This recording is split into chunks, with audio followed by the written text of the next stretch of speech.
Good morning everyone, this is Arun. Welcome back to another video. I thought of making a video on how many different ways you can refresh the database in EPM. Now I'm going to be focusing more on Oracle EPM Cloud. Alright, if you're new here, welcome to the channel. My name is Arun. I make videos on Oracle EPM, Oracle ERP Cloud, integrations, analytics. If you want to see more videos like these, make sure to subscribe to the channel. If you're a returning subscriber, thank you for your support. So let's get into the video. All right, so most of these things are known to EPM consultants if you have been working in EPM space for some time, right? But I do conduct trainings for business users and new joiners. So I've seen when you tell them, okay, go ahead and refresh the database, sometimes they're confused. How do I refresh the database? And some know few ways of refreshing the database. So I wanted to make this video to show you there are many different ways to refresh the database in EPM. Let's get into it. All right. So the first one is, everyone knows this. Let's go into the classic editor, classic UI. So I'm going to go into create and manage dimensions. And you can see the refresh database icon here. Click on refresh database. You can click on refresh, and it will obviously refresh the database. So this is one way of doing it. And in the same screen, the second way to do this is click on actions and then select the refresh database option. Again, the same process.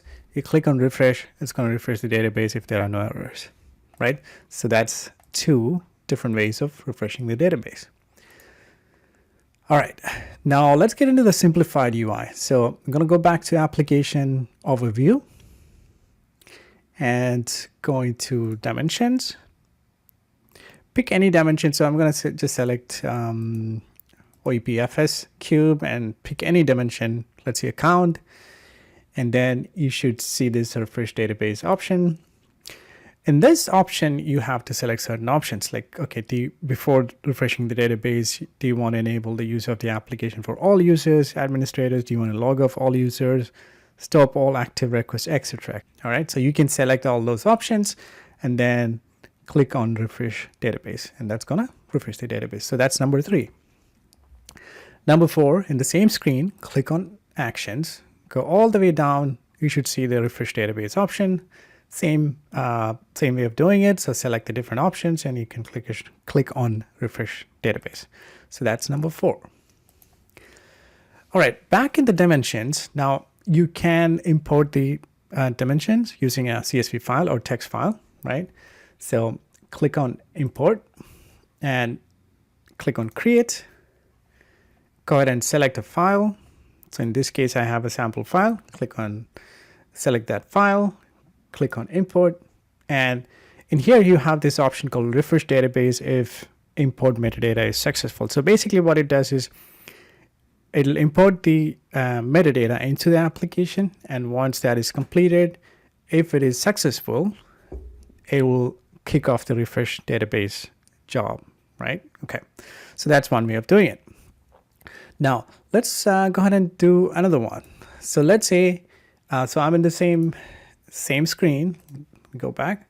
So that was number 5. Okay. So this is number 6. I'm in the same application dimensions tab. Click on import.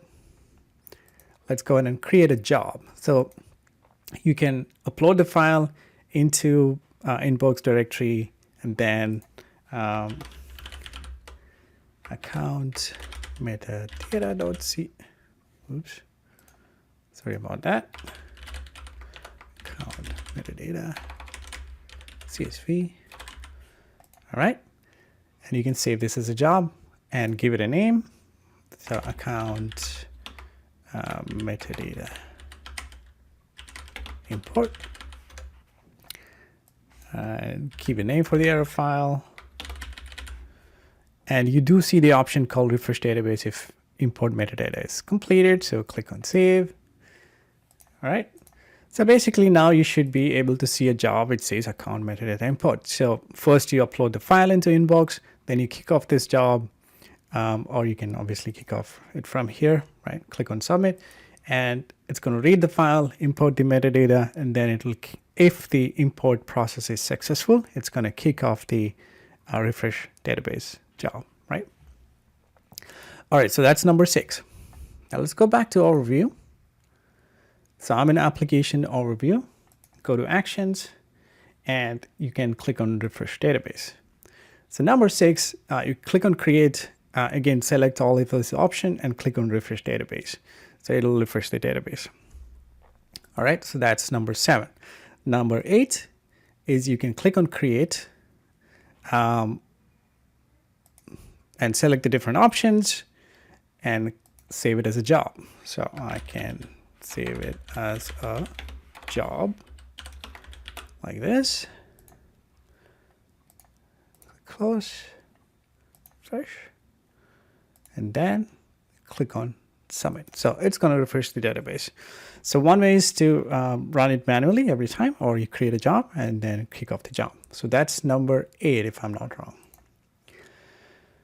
All right, so now the next option is if you're on ePPCS, you can go to application configure, and let's go into financials because that's the one that we have configured in this.